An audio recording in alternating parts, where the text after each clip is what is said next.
हे good morning guys. तर आज माझी खूप धावपळ असणार आहे बिकॉज सकाळी लवकर उठले मी आणि आज मला ना किचनमधली सगळी क्लिनिंग करून घ्यायची आहे. सो मी माझ्या मावशींना सांगितलं आहे क्लीन करायला, मीन्स भांडी वगैरे, कारण बाळ असल्यामुळे मला एवढं शक्य नाही आहे. सो सकाळी मी पटपट माझं आवरून घेतलं किचनमधलं काम आणि बाकीची सगळीच आवरून घेतली. देन पालक बनवला होता आणि आज पडवळ बनवलं होतं. देन पारचीसुद्धा खिचडी बनवून घेतली आणि हे सगळं ट्रॉल्याज वगैरे मी क्लीन करून घेणार. सो मी पटकन जेवून घेतलं आणि तोपर्यंत माझ्या मावशी आल्या होत्या काम करणाऱ्या. तर असा हा पसारा मी सगळं काढून ठेवलं होतं, भांडी रिकामी करून दिलीत त्यांना. देन क्लीन केल्यानंतर ते जे भरायचं असतं ना, ते खूप मोठं टास्क असतं यार.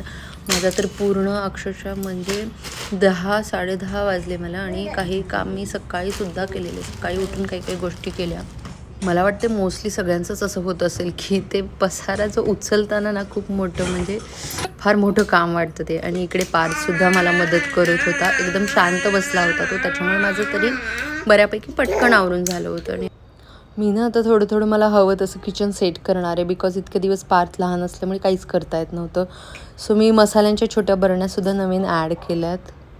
भेटूया नेक्स्ट व्लॉगमध्ये. बाय.